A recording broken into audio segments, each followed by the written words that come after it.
All right, good morning, everyone. Thank you for joining Ontario Stream's 25th Annual General Meeting. Seems like we've got everyone here signed in.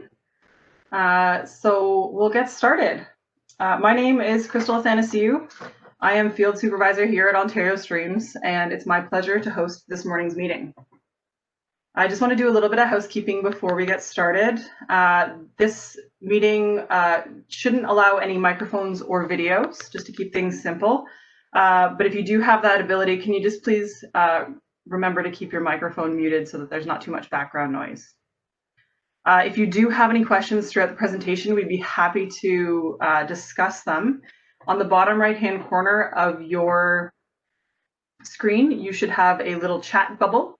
If you push that button, you should be able to open up a chat function, and you can choose to chat to everyone or chat just with the hosts. And as questions come up between the segments, we'll address those questions to the appropriate speaker. So today's meeting, we're going to start off with our General Manager, Doug Forder.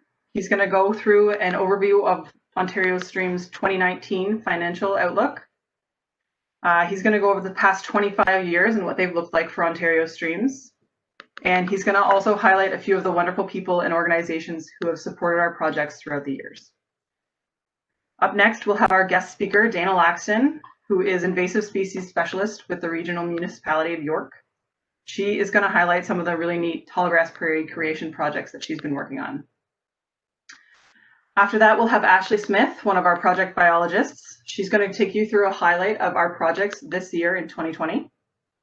And finally, I'll round us out with a few words of appreciation for the support we've received this year on our projects. So without further ado, I'm going to pass this over to Doug.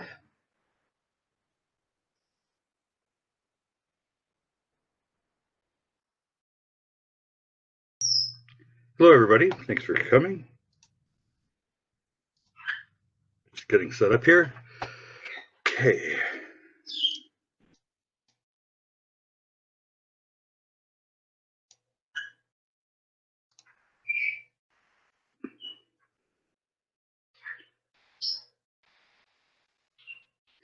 Okay, the first thing we're going to do is discuss the finances for 2019. This is the first graph that we have for you, which just shows our total revenue of $349,583.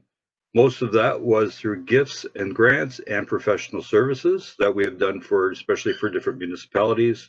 From individuals, we had about almost $3,700 in donations, and then another almost $2,400 interest and other income.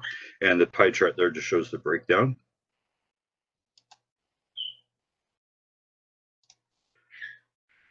These are our total expenditures. As you can see, charitable activities take up 80% of our costs, with administration at 18% and fundraising at just 2%, for a total of $390,000 in spending.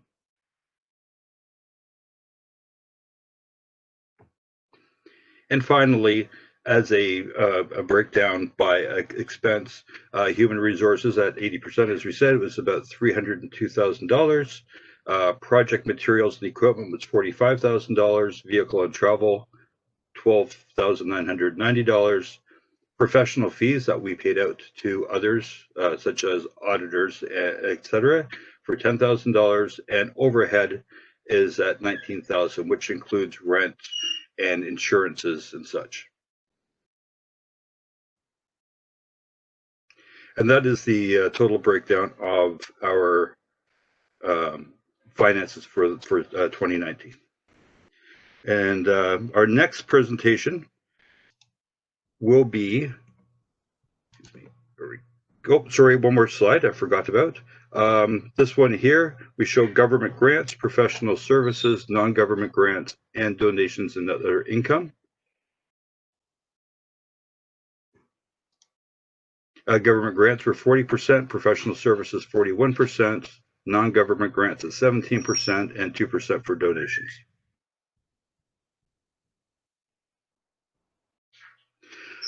Our next presentation I will be doing is on the history of Ontario streams, just some highlights of the last 25 years.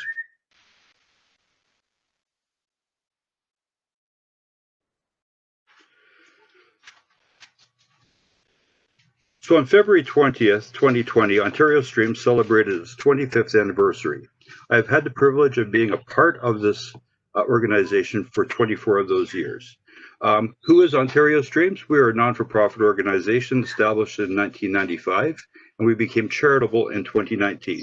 Our mission is to promote the protection and rehabilitation of Ontario's stream, river, and wetland habitats through demonstrated action, education, and community partnerships. Our vision is healthy streams and wetlands in Ontario for today and tomorrow.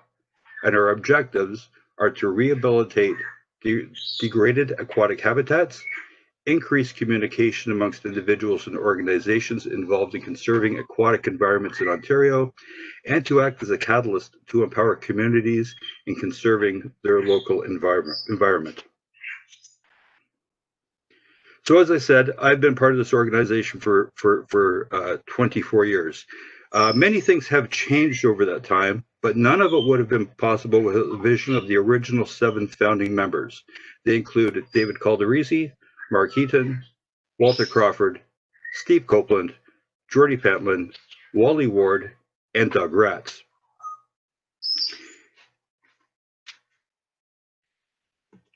In 1995, the board of directors would hold monthly meetings in Elora, often at a picnic table beside the Grand River, to plan the creation of Ontario Streams. At times, they would have to donate their own money to help pay for the phone line, and office essentials, but they felt the vision of an organization that would bring people together to learn and to rehabilitate our river, streams, and wetlands was well worth their volunteer time and personal financial commitments. Of course, as a not-for-profit, the board members received no compensation for their work. In 1995, the organization's total income was less than $4,000. By 1996, it had risen to almost $95,000, and 1 year later, nearly $270,000 was raised for restoration and monitoring of our local streams and wetlands. Ontario Streams provided funding to the OM&R Environmental Youth Corps for staff to help with field work at the beginning. In September 1996, Ontario Streams hired its first employee, myself, and in November 1996, 2 more staff members, Kim Menzie and Lawrence Ignace, were both added to the ranks of the organization. Projects were started on the East Humber River, Morningside Creek, the Humber River Marshes, and the Rouge River Marshes.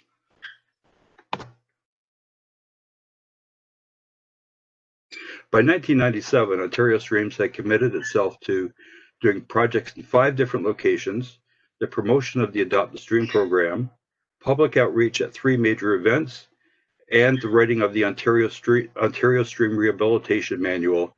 And in addition to that, we also hosted River Rendezvous 97.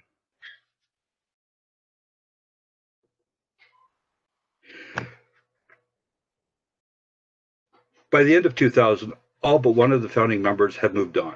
The board and staff saw several new members come and go. Commitments continue to grow with 15 field projects, including sites on the Burnt Irondale River in Haliburton, River Rendezvous 2000, public outreach at many major events. We continued with the Adopt the Stream program. We became a member of the Red Side Days recovery team in 2001, and we completed our first Class E environmental assessment for the Rouge Marshes rehabilitation.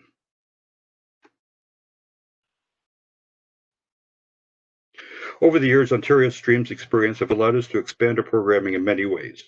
We have rehabilitated streams, rivers from Lake Simcoe to Lake Ontario, restored and created hectares of wetlands, conducted research from the Greater Toronto Area to the Bruce Peninsula, and from the Saugeen River to the Burnt Irondale River watershed. Our outreach programs have educated youth on the importance of our aquatic resources and provided them with the opportunity to be directly involved in rehabilitation through volunteer events and our Adopt the Stream program. Today, we are a registered charity. We have 3 full-time staff, 1 contract staff, 6 to 8 summer staff are hired every year, And this year we had 11 field projects and 10 professional service projects as well. We are members of the Red Side Days Recovery Implementation Team and the Atlantic Salmon Habitat Team.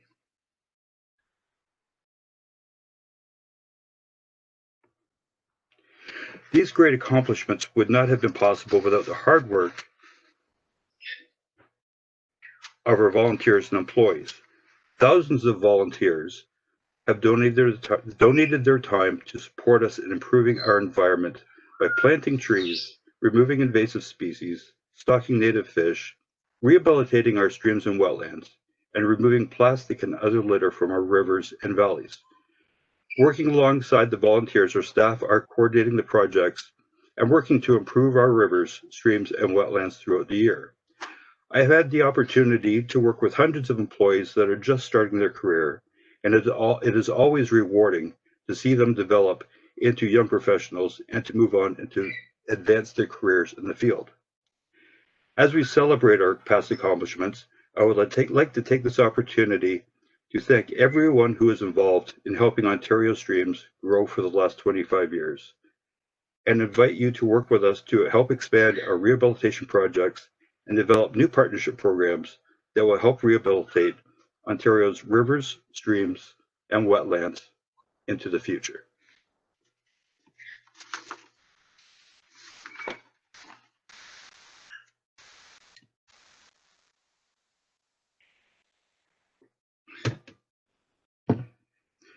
Okay, for the next, first of all, I guess, is there any questions on any of that? Any comments? I'm going to escape from here for a minute.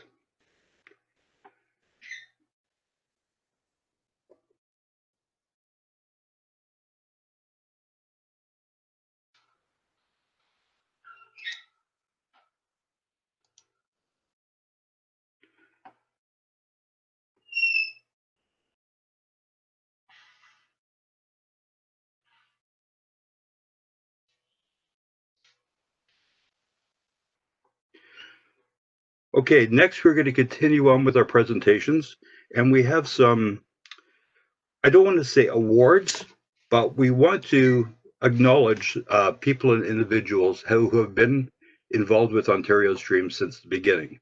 Not all of these have been donors or donated large amounts of money, but they have all been there with us from the beginning, helping us to organize what our works, working in partnership with us, and many are often putting in many hard hours volunteering their time.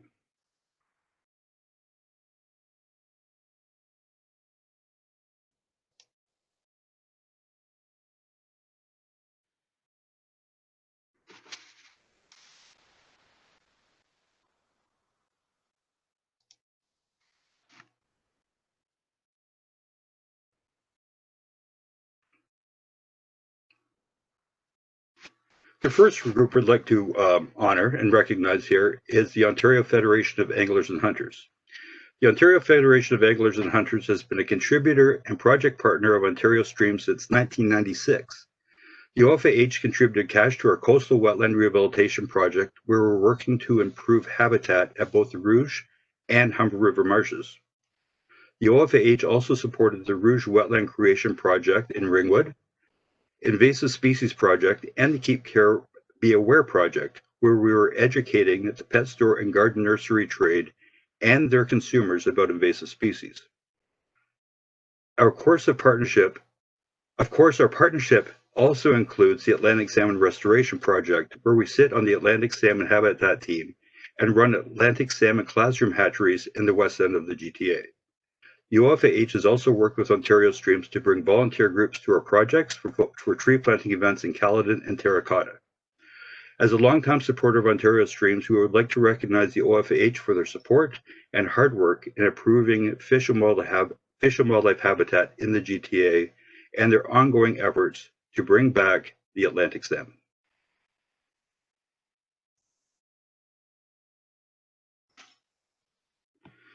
The second group we would like to recognize is the Ontario Ministry of Natural Resources and Forestry. The Ontario Ministry of Natural Resources and Forestry was Ontario Streams' first project partner. where we work together to improve habitat in the Humber River marshes and the East Humber River watershed. Our partnership continued to grow as we worked together on projects throughout the GTA. Staff from both organizations, including biologists and technicians, worked side by side in the field through many field seasons, and they helped to support us providing advice, renting us office space, and providing financial support through many of our projects through the Community Fisheries Wildlife Improvement Program, the Natural Areas Protection Program, the Species at Risk Program, the Canada-Ontario Agreement, and the Land Stewardship and Habitat Restoration Program. Ontario Stream staff also collaborated with MNRF stewardship coordinators in Aurora, Midhurst, and Guelph districts on many projects in southern Ontario. Ontario Streams provided MNRF with funding to help employ Environmental Youth Corps to work on our joint projects, and later in the partnership on the Ministry of Natural Resources and Forestry provided help through the Stewardship Rangers program to our projects. Although our relationship with MNRF has changed over the years, staff from both organizations continue to cooperate on many mutually desired objectives, such as the Atlantic Salmon Restoration Project. At this time, we would like to recognize the OMNRF for 25 years of support.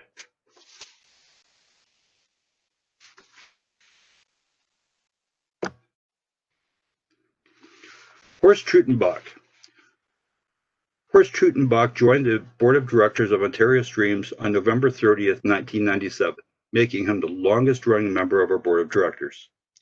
Not only does Horst contribute his time to attend board meetings, but over the years, Horst has been active in the community of Caledon East, where he is a member of the Caledon East Wetland Environment Team.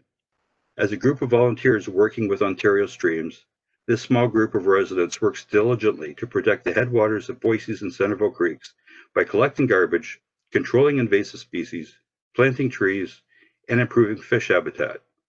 Ontario Streams is pleased to recognize Horst Trutenbach for his years of dedication to both his local community and to our organization.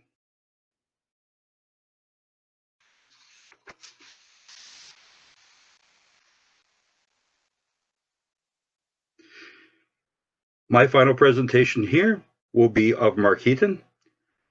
Mark Heaton was one of our founding members of Ontario Streams in 1995.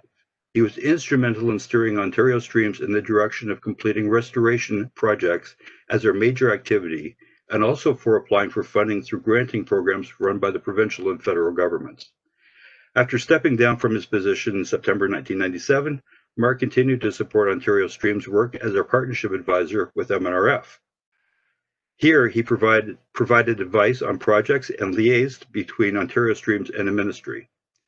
As Ontario Streams grew and our projects increased in complexity, Mark would provide support to our staff as they completed MNR class environmental assessment reports for projects such as the Newbury Park Wetland Restoration Project and the Lower Humber River Barrier Mitigation Project.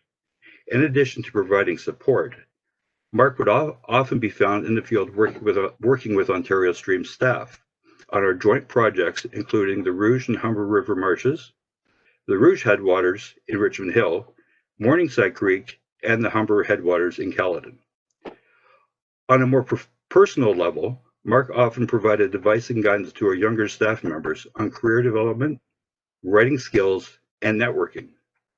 Mark has now retired from MNRF, but continues to be involved with Ontario Streams as a part-time employee, where he continues to work on his passions of saving the endangered red-side dace and protecting the fisheries of the Credit River watershed.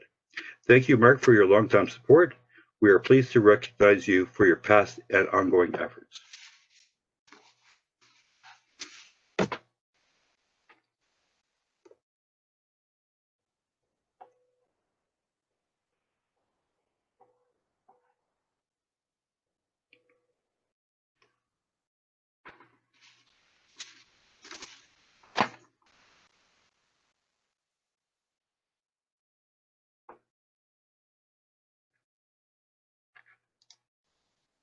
I just have a few more awards here that I want to present before we move on to Dayna's presentation. Another organization we would like to recognize is the City of Richmond Hill. They have been a long-term partner and financial supporter of Ontario Streams. Together, we have planted over 36,000 trees through their community stewardship program with the help of over 3,800 volunteers. We have worked together to enhance and rehabilitate aquatic habitat through the Rouge, Don, and Humber River watersheds in Richmond Hill for years.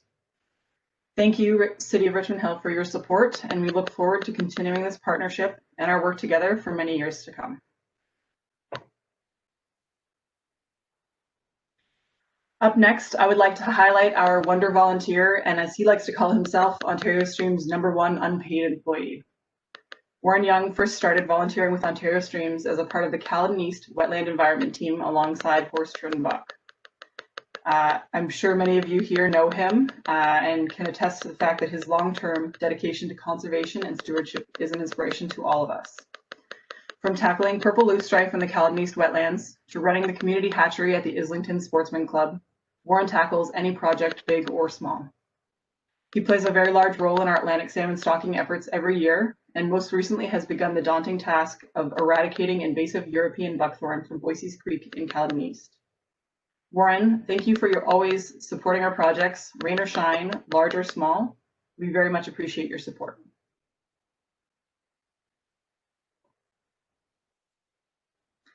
And finally, I would like to take this opportunity to recognize one more individual for their vital contribution to Ontario Streams' success over the past 25 years. Doug Forder is our resident expert, restoration ecologist, and general manager. He joined our team in September of 1996 as our first employee. He has held several different positions with us over the years, both as an employee and on our board of directors. Next year, Doug will be celebrating his 25th year with us.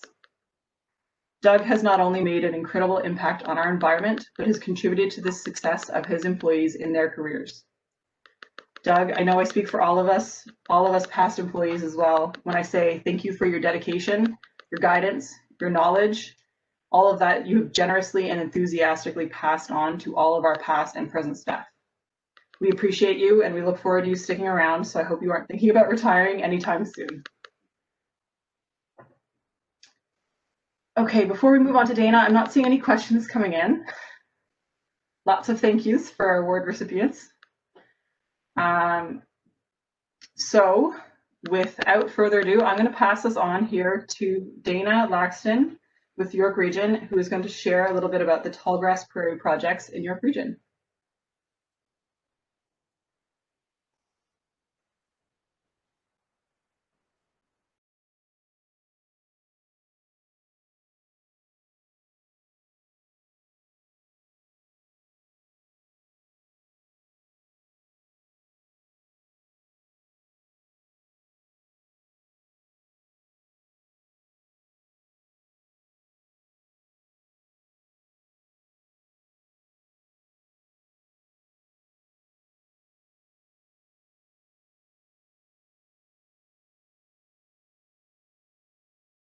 Hi there, can everyone hear me? Apologies for the delay there. My WebEx disappeared again, go figure. So I will assume that you can all hear me okay and proceed with my presentation. Still says speaking. Crystal, can you hear me? Yep, everyone can hear you. Okay, perfect. Thank you. So good morning, everyone, and thank you to Ontario Streams for inviting me to present today at their awesome 25-year anniversary AGM. Congratulations to Ontario Streams, and I'm proud to say that I have an extended history with Ontario Streams myself, and it's been fantastic working for Ontario Streams previously, as well as working in partnership with them still today. So today I'm going to be presenting on nothing to do with aquatics, actually, quite the opposite. And we're going to be doing something on terrestrial habitat creation and restoration. So for those of you that aren't aware, the regional municipality of York, through our York Regional Forest network, have actually 2 Tallgrass Prairie creation projects. So I'll first start with a bit of a background in terms of who we are at York Region in the Natural Heritage and Forestry Department, as well as what the York Regional Forest is, for those of you who aren't aware. And then quickly go through grassland habitat, sort of the definitions, and where our projects lie on the landscape, as well as a bit about controlled burns. And then I will talk specifically about our Bender and Graves Tract Tallgrass Prairie Creation Project and the controlled burn that we successfully carried out 2 years ago. So Natural Heritage and Forestry, which is the section that I work in, we are part of Environmental Promotion and Protection and Environmental Services. We're a small but mighty team. We are made up of 3 main teams: Green Infrastructure, who sort of are in charge of our green strategy, and they have action areas that speak to our land securement program, tree planting programs on both private and public lands, stewardship and education, including our forest walks and events. And then they are sort of a center for leadership, innovation, and knowledge sharing amongst our partners, whether that's the local municipalities, the conservation authorities, or other ENGOs such as Ontario Streams or NCC. We have our urban forestry section, which does consist of 2 sub-teams. One is called renewal and one is operations. So renewal are all about planting our street trees. So we are in charge of the boulevard trees along regional roads. Currently, we have over 50,000 in our database. We also are in charge of the trees that you see planted along our Viva Next and those boulevard and median planting beds. And of course, through our strategic forest management plan, we're always looking to plant as many trees as possible. And then, of course, our operations team is in charge of essentially maintaining the trees that have been planted. So our juvenile tree pruning program and our mature tree maintenance program. And then forest conservation, which is the team that I reside in, basically looks after the York Regional Forest. And the York Regional Forest, for those of you who aren't aware, the map's not great, but the little green blobs somewhat scattered throughout York Region are 23 open tracts to the public, which consists of 2,400 plus hectares of land, 140 kilometers of trails, and those trails are open 365 days a year, and they're mixed use trails. So we have equestrian use, we have people who snowshoe and cross country ski in the winter, we have people who track run, dog walk, you name it. Check it out, it's free and they're beautiful properties. But of course, there's the management side of things, which includes timber harvesting. So for those of you that don't know, we do actually actively harvest timber in the York Regional Forest tracts. And then, of course, we are always looking to increase tree cover and diversity through our afforestation efforts. And then I work on invasive species control and as you can see, in all 3 of those sort of realms. So what are grasslands?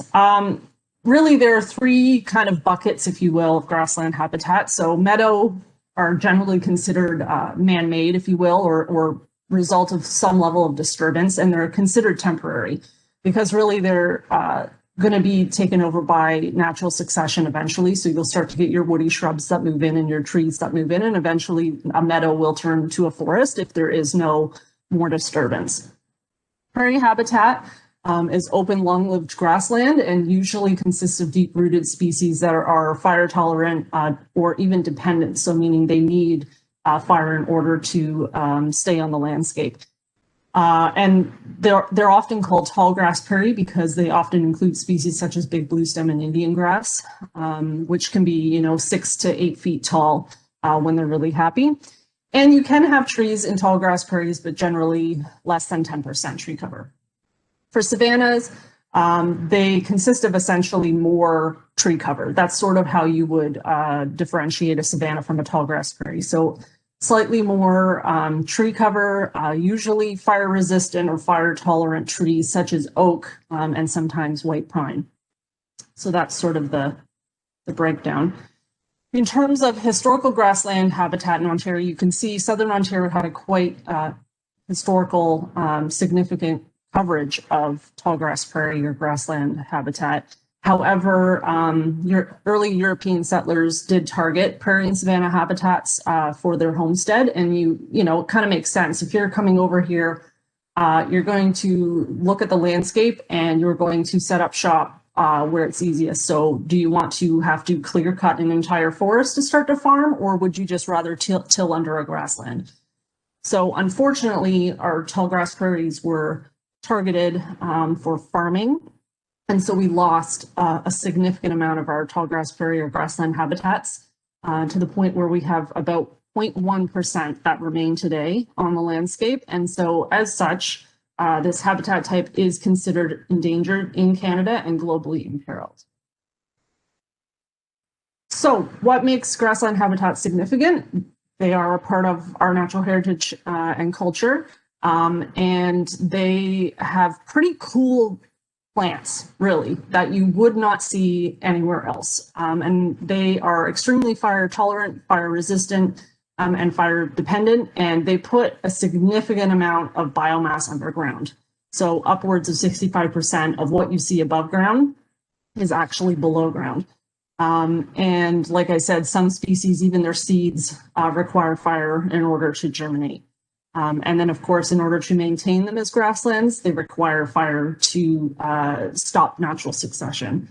And then if you build it, so if you have, certain plant composition, then you are going to house certain insects, certain amphibians, certain birds, and certain mammals. So if we have endangered grasslands, then as you can imagine, this results in endangered species up the chain. And so many rare and threatened pollinators, snakes, birds, etc., require this habitat. And as such, we have some species at risk as well. And this photo sort of symbolizes a good example of what that root biomass looks like underground. So, and you can liken either that agricultural field or you could say that's your front lawn, the shallow root systems. So you can imagine if a fire swept over this, which ones will come back and which ones will not. So our tallgrass prairie creation sites in the York Regional Forest exist in two of our tracts, our Nobleton tract, which is located in King Township, and it's our biggest one, about 15 hectares. And then we do have one in our Benner and Graves tract in East Gwillimbury that is our first tallgrass prairie creation site, and it is the smaller one, or just under 7 hectares. And so two completely different sites, actually, but I would say the Benner and Graves one has been very successful.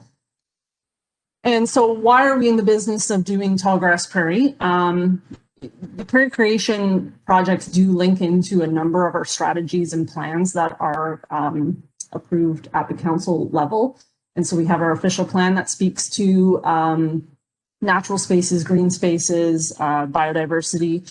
We have our greening strategy, which speaks to enhancing species at risk and our natural heritage features. We have our strategic forest management plan that speaks to increasing biodiversity. We have our 20-year management plan for the York Regional Forest that speaks to strengthening ecological integrity within the York Regional Forest itself. And of course, we are also a Mayor's Monarch Pledge organization. So we did that in council pledged in 2017 to support pollinators where possible. And so, of course, grasslands with all of the various flower and forage species are very pollinator friendly. So controlled burns. What is a controlled burn or prescribed burn?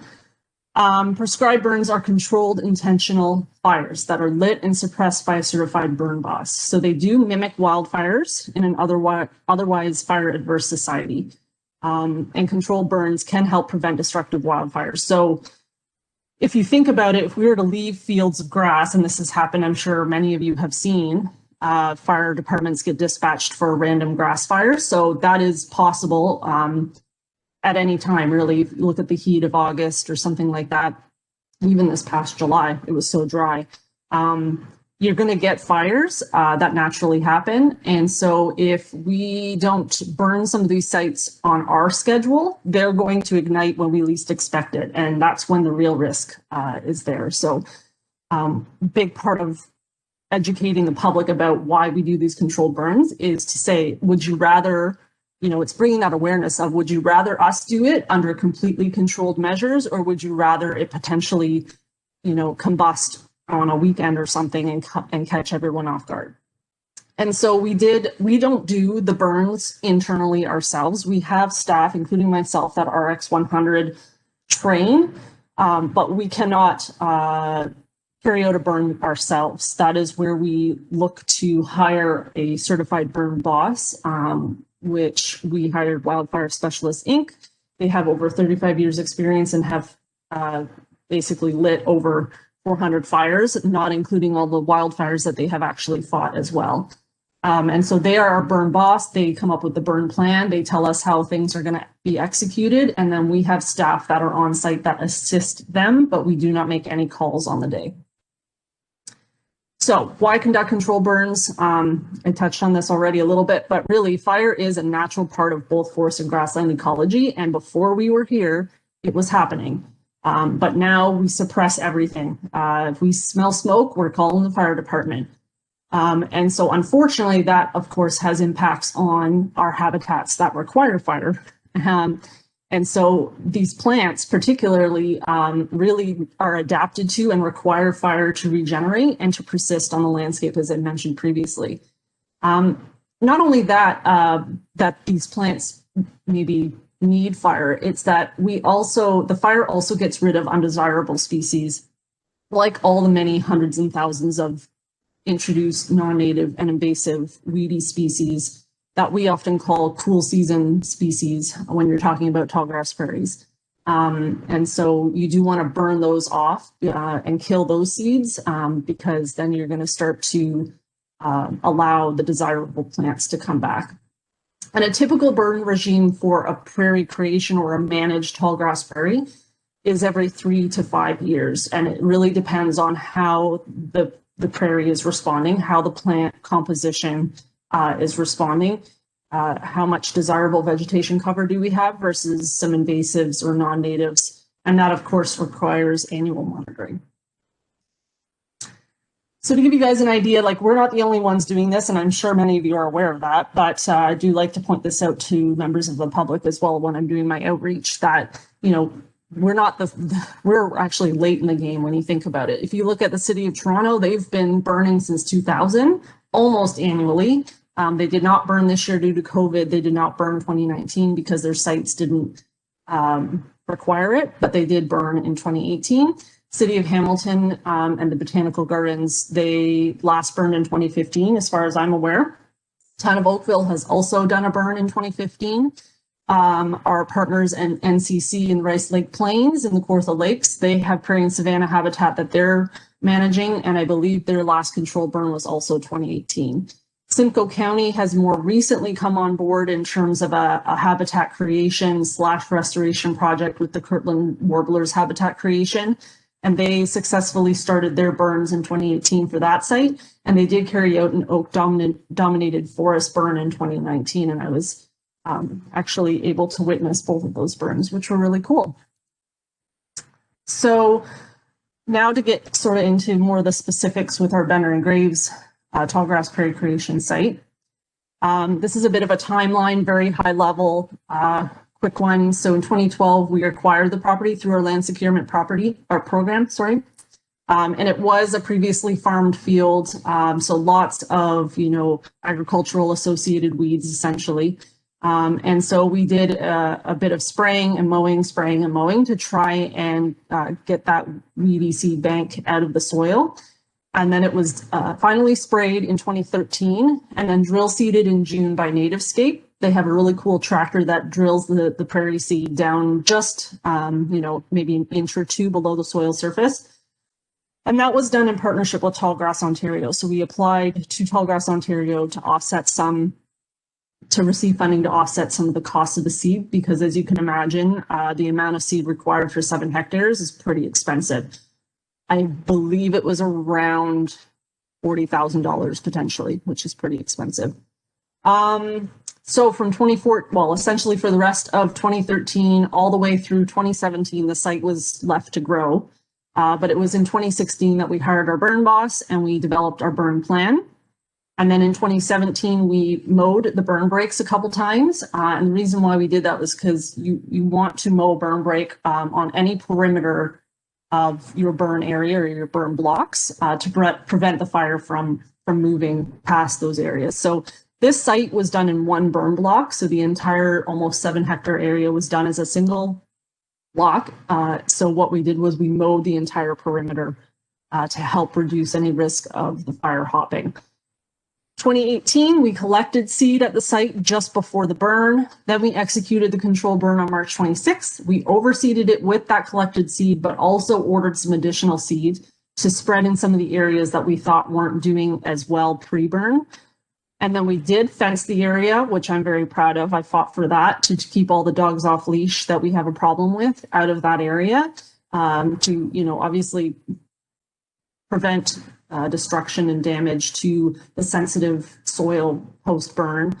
It greens up after a burn. It looks like a soccer field. So we definitely didn't want people with their dogs, you know, using it, you know, to throw the ball or throw a frisbee or something like that. So we did fence it with page wire fence, so wildlife can come and go. There's deer in there, there's coyotes in there. That fence is not going to stop wildlife, but it's good enough for dogs and people. And then we did plant 225 oak saplings into that post-burned area, and it has been left to grow. And this is our controlled burn team. So that's some of my colleagues. The top left photo is our scrum in the morning where we're doing our safety briefing. We're talking about who's going to team up with who and whose job's going to be what. And then we, of course, started the burn on the very western edge, and I will show you some pictures here. So this is, we were fortunate enough to have a drone fly on the day, so we caught some really cool footage. This is facing due west. It's not showing the whole site, but you're looking directly west, and you can see that sort of where the burn break is going off to the left. And then you've got our main trail where those trees are in the center there. That's our main trail. And so we use that trail as a burn break as well. And we started the burn at the very western tip. I don't know if you can see my, but we started the back burn here. So the wind was blowing from the southeast, so coming from this area and going this way. So we lit here and burned and made it, it's called a back burn, made the fire work really hard against the breeze. And so that results in a really slow burn. That's very controllable, but also really good because it's going to burn the crap out of everything. So here we're going to go attempt a video here. So this took a long time to get to this point. This is what I like to call the grand finale. It took us a lot longer than we anticipated to burn everything that you see black here. I would say it took over an hour and a half to burn that bit there. And then you're going to see in about a minute and a half what a real fire can do when it's left to kind of do its thing. So we were babying it for about an hour and a half to do most of the perimeters. And then what they ended up doing, you'll see Kyle, who's my colleague, lighting the fire line at the bottom there. So that was the lead fire edge. But what you didn't see is the fire line on the right-hand side. That was just lit probably a minute before this video started. And so essentially they're going to merge both of these fire lines. And what you can't see is that right here in the center, this is a hill. So this is the highest point up here. So these flames are just roaring up this hillside. I do see somebody asking about wildlife, so I can speak to that. So we flushed any wildlife prior to ignition. So everyone that was there, which was over 20 people, we essentially just did like a search line, and we walked from one end to the other, all in a row, and we flushed any wildlife out. We were clapping and everything like that. And one thing that people don't realize is that you've got to give wildlife a little bit more benefit of the doubt. They're quite smart. They have instincts. They know what fire is. They were not trapped. Nothing was keeping them in this area. They were free to flee at any time. And this is a natural process again. So Brian has assured me, our burn boss, that in all of the years that he's done this, he has not seen any fatalities except one snake that he actually thinks was dead prior to, just judging by the char amount of the body. If it was a live snake, he thinks it would have barely had any char on it, to be honest, because this fire moves so quickly, and it looks ferocious, but it's skimming the surface. And I'll show you some photos here that will kind of show you that not everything is burned, completely to an oblivion. So this is that after photo. So you can see completely blackened area, which is really cool. So I do have photo monitoring posts at the site, and I'm just going to show you some photos from one perspective at one post just for consistency. So this is pre-burn, the morning of the burn. This is right after the burn, and you can see there are bits of grass on the ground. So what happens is the heat will, as things burn, the heat will actually just lift up and pieces of the grass and they break off and then they'll fly behind the fire line. So, but you can see that some of the soil is exposed and not everything is completely charred. So it's a hot burn, but not crazy hot like a wildfire, forest fire. Forest fires burn much hotter than grass fires. This was a couple days later. It had rained. You can notice how the soil is that much darker. So when the sun does come out, it heats up that soil surface, which is great for awakening those dormant, desirable seeds that are in the seed bank. This is 2 weeks later. It's essentially all of the charcoal or the charred bits are gone. They've worked their way into the soil after a couple of rain events, and things will start to green up. So these are not my photos, but this is exactly what I saw. So you've got your charred bits where some stuff stays standing, and then within a few weeks you start to see that regrowth. And so this was August of that year. So we burned in March, and this is how quickly everything grew back in the same growing season, which is quite impressive, I think. And so here is what it looks like today.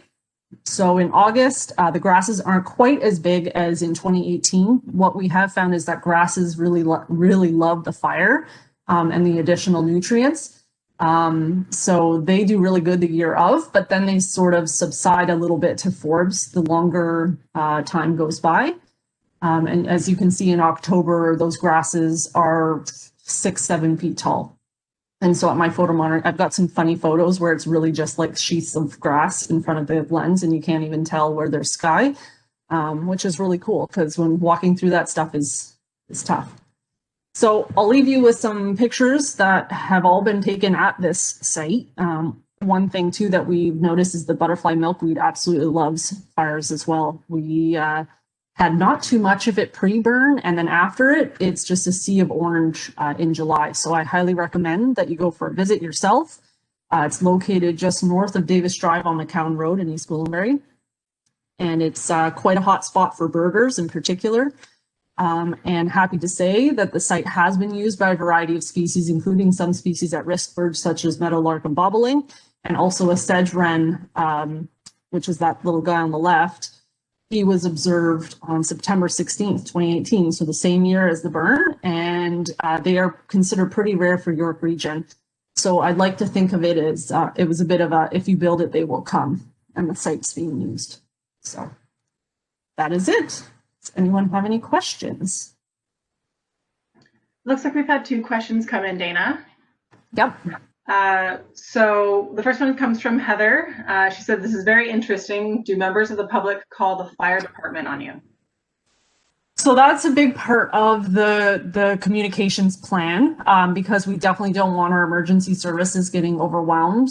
So we do a lot of outreach. We put up roadside signs leading up to the burn. We do a public info session. So a huge communications plan to try and let all the neighbors know and everyone within that municipality know. We do not broadcast when we're doing a control burn in East Gwillimbury or Nobleton to all of York region, because you can only imagine the amount of questions and concerns we would get from residents. So we do try and keep it fairly targeted to the properties that are neighboring the site. And then, of course, we work very closely with the local municipality and then that local fire department. So, but yes, so what happened was in that video when the 2 fire lines converged and we started to get those fire tornadoes, I don't know if any of you noticed them, but we had some fire tornadoes and the smoke plume got really big. Then we heard the fire sirens coming. And they literally just pulled in and then they said, control burn. And we said, yep. And then they got in their truck and drove back off. So they have to, by law, come out and check it out. But they were fully aware. I was texting the fire chief pretty much with status updates every 20 minutes. So, yeah. That is very interesting. And our last question here is coming from Siobhan. She says, this is super cool. How wide are the burn breaks? We do about two kind of tip. I don't know like the size exactly, but they're about, I would say 5 meters wide. They're 2 tractor width, like mowing tractor widths, if you will. That was very interesting. Thank you so much. Yes, we did have the fire hop over in one section, so that's why you have an ignition team and you have a suppression team, and the suppression team is constantly looking at where the fire is and making sure it doesn't hop over. We did have some grass catch fire on one side of the burn break that had to get put out, but no issues other than that. All right, it looks like we don't have any more questions. Dayna, I want to thank you from everyone here. That was a very interesting presentation, and I feel like everyone here probably learned a lot today, so thank you. You're welcome. Okay, so I'm going to pass the ball here over to Ashley Smith, one of our project biologists here at Ontario Streams. She is going to do a review of our projects from this year in 2020. Okay, thanks, Crystal. Let's share my screen here. Okay. Good morning, everyone. I just want to reiterate what Crystal said. My name's Ashley. I'm a project biologist here at Ontario Streams, and I actually joined the team in 2019 as a habitat technician, but I had the opportunity to come back on as a project bio this April. So a lot of the field work that I'm going to be discussing that we finished together was one of my first seasons as a bio, and I'm very proud of our team this year and everything that we achieved. So this map here just shows the areas that we implemented our restoration work in 2020. You can see that they're within the Lake Simcoe and the Lake Ontario watersheds, and these white points just represent the actual work sites and streams that we did our restoration work on. Our work was carried out mostly in the Greater Toronto area. The GTA's watersheds are greatly impacted by urban sprawl and the increase in impervious surfaces such as paved roads and sidewalks and parking lots. These impervious surfaces can lead to an increase in water flow into the streams, which increases the water's velocity and it causes damage to habitat downstream. So a lot of the work that we did focused on those areas, and in particular, the species at risk or the sensitive species whose habitat would be damaged by such events. So as mentioned, our habitat enhancement work does focus on species at risk and sensitive species, such as the red-side dace. It's a small minnow species that is currently listed as endangered in Ontario. It's unique in that it jumps out of the water to catch its food, and therefore it prefers stream habitat that has lots of overhanging vegetation. The Atlantic salmon and brook trout are 2 salmonid species that are native to Ontario, and Atlantic salmon have been extirpated from Lake Ontario since the late 1800s, which means it is locally extinct. And since there have been efforts to reestablish their populations, both salmonids require cool, clean streams that are free of barriers to spawn in. So again, a lot of the work that we do focus on the enhancement of their habitat in particular. Despite the challenges that we faced during the COVID-19 pandemic, we were still able to hire on our 6 youth summer staff. We created and implemented our COVID-19 protocol, and we're able to safely carry out our field season, which was great. And although the start date of our field season was pushed back a bit, we did delay it just to ensure that our COVID protocol was up to standard. We were still able to accomplish a lot.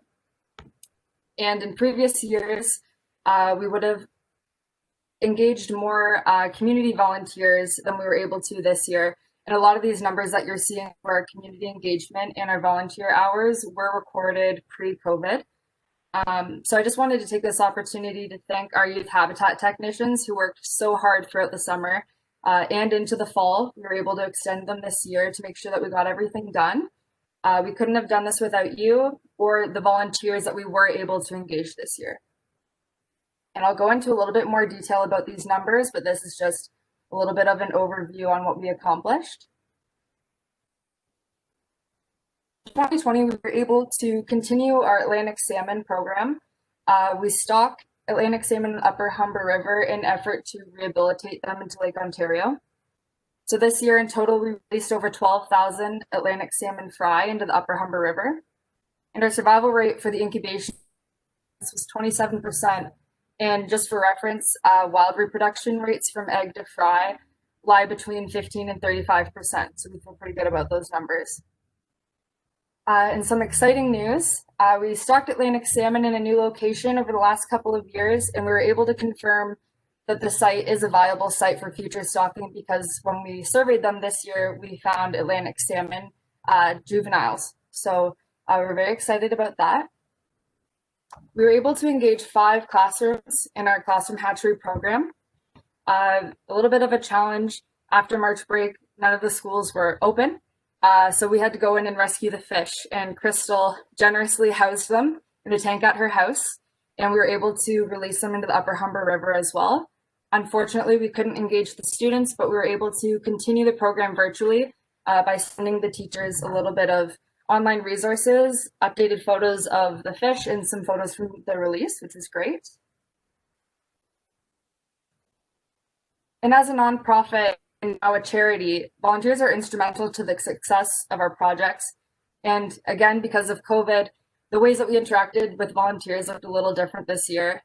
But after we developed our protocol and we ensured that it would keep our employees and our volunteers safe, we were able to offer opportunities to small closed groups of less than 10 people. And in total this year, we did 27 volunteer events. Again, the majority of these happening pre-COVID, which is about half the number that we would host in a normal year. And then these next couple of slides, we'll talk a little bit more in depth about our habitat enhancement projects. So in 2020, the majority of our projects included various activities, including garbage cleanup, habitat enhancement, structure installation, invasive species removal, and more. Here's some photos of our habitat technicians this year doing some great work. So in 2020, we added 8 habitat enhancement features, including the ones that are pictured here. So we were contracted by Richmond Hill to add habitat structures to a man-made pond. This pond was vegetated by developers in natural succession. However, it was lacking in natural habitat features. You can imagine if there aren't any fallen logs or trees naturally, that it would just be kind of an open space with little habitat. So turtle basking logs, they're simple and effective features that can be added to ponds and wetlands. And that's just what's pictured on the left there. You can kind of see the blue arrow pointing towards it. And you can see that the development fence is still around this pond. So it is a very new pond. And then this habitat feature for fish was built and installed with the support of the Aurora Bass Masters. The structure was placed on a frozen pond in February. So when the ice melted, the structure sunk to the bottom with the cinder blocks and provides underwater habitat for fish. It also provides great habitat for food that fish like to eat, like aquatic insects. And in addition to the habitat enhancement features, we installed 36 habitat enhancement structures. These are larger scale structures that instead of just providing habitat, serve multiple purposes. And in addition to the 36 that we built, we maintained 7 previously built structures. These photos depict a 40-meter long brush bundling structure that were made with cedar tow logs and recycled live Christmas trees. This is a large erosion scar on Fletcher's Creek in Brampton. And right immediately behind this line of cedar trees here is a walking path that was being threatened by this erosion. So by using natural woody materials such as invasive species, so sometimes we'll cut down European buckthorn and use that in structures, and a brush bundling technique, it allows the sediment to deposit on the structure, and it's light enough and not overly dense, and it can allow light to penetrate through the branches, allowing vegetation to grow on it. So this restabilizes the bank by allowing a natural regrade onto the structure, as well as for vegetation to establish and structurally enhance the bank. And in total, we have 615 live Christmas trees in our structures. So these trees were collected from residents in Simcoe County and then donated by Simcoe County. As part of our Redside Dace rehabilitation project, we're able to protect 1.5 kilometers of stream with an electric cattle fence.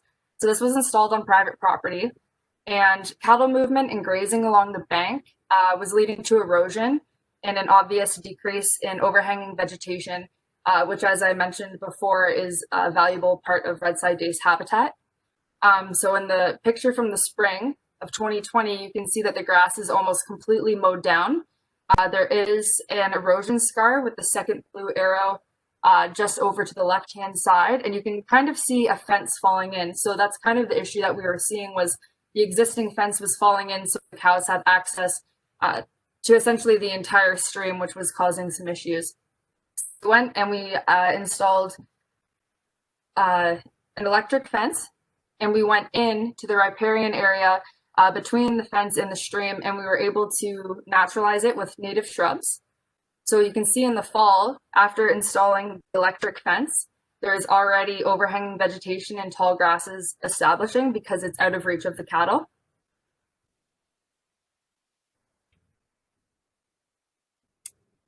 Our team also removed 23 blockages from streams, which were either restricting flow and fish passage or causing flooding to some degree. Flow is almost completely backed up on this section of Fletcher's Creek, pictured with the before and after photos, due to a 20-meter long blockage. It was causing flooding onto private properties. And you can see in the before photo, there's actually jewelweed growing on it because of the sediment that had collected on this structure. So it was a very dense blockage that we had to go in and remove very slowly. So we were contracted by the city of Brampton to clear the blockage over the course of 7 days. And we did it very slowly. We do it by hand, so we don't bring in any large excavators or anything, because we need to make sure that this sediment doesn't get released into the stream in order to protect the habitat of Redside Dace. So we don't want to cause more harm than good while we're trying to do these projects. And the result was a narrowed channel with clear, free-flowing water. In total this year, we planted 4,265 native trees and shrubs across all of our work sites. And in addition to the trees planted, we actually hand potted 2,800 bare root trees. These trees were donated by the town of Caledon. Additionally, donated trees include 257 potted stock that were generously given to us by the town of Richmond Hill. These trees were surplus stock that was not able to be distributed to residents of Richmond Hill and Caledon as part of their community outreach programming. So they donated it to Ontario Streams, and we hope to use the potted stock in future restoration projects.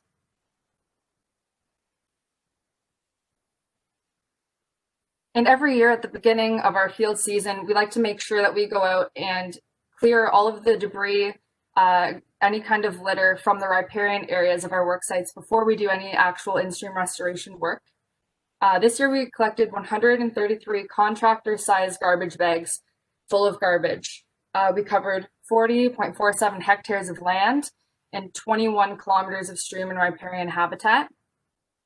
Some of the mentionable objects that we found this year are 8 shopping carts, 14 industrial construction materials, so that includes things like pylons or roadblocks, 10 tires, 1 fake Christmas tree, 2 bikes, and 3 household appliances. Another item that we did notice an increase in this year were latex gloves and disposable masks as well, unfortunately.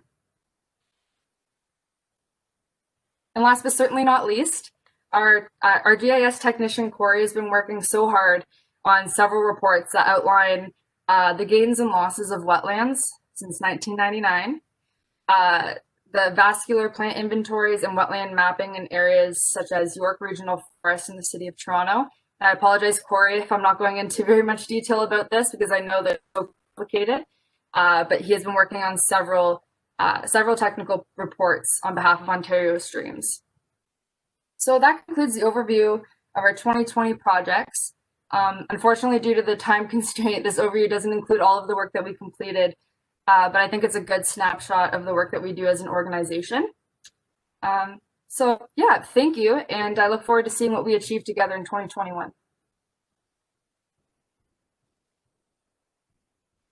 Thanks, Ashley. Before we go, I just have a few more words of recognition for our supporters this year. I don't see any questions coming in for Ashley, but if they do come in, I'll address them to her at the end here. So this year, in 2020, we were lucky enough to have the support of quite a few really wonderful people and wonderful organizations. You can see on the top here, this is the Aurora Bassmasters. They were the ones who helped build the pond structures for that pond in Richmond Hill. And on the bottom left here, we have the York Regional Police recruits this year came out, and they've been planting with us every year on property out in East Gwillimbury.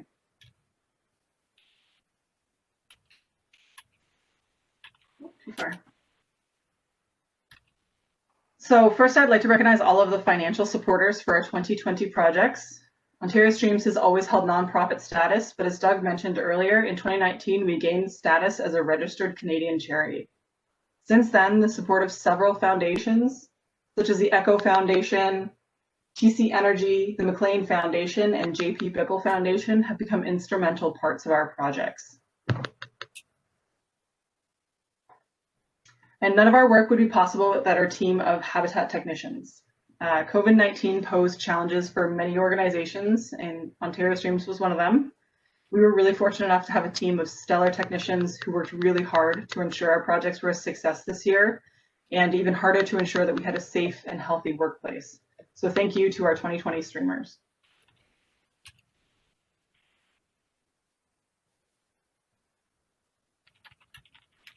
Volunteers are the backbone and lifeblood of all of Ontario Streams projects. This year, after our Atlantic salmon stocking was completed, our spring stewardship events had to be canceled because of the lockdown. We really missed connecting with a lot of the amazing people in the communities we work in. We were able to reach about a quarter of the people that we normally reach in any given year. To those volunteers who were able to come out and brave the cold with me this winter before the lockdown, and to those of you who took the time to organize an event with your inner circle this fall, I want to say thank you from everyone here at Ontario Streams. Your support and dedication to the environmental stewardship in your community is very much appreciated. And we're hoping to see even more people next year if it's safe to do so.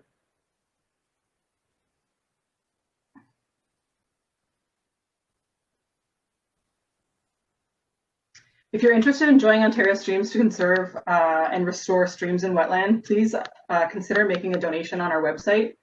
Every gift counts no matter the size and goes directly towards projects like those you heard about today.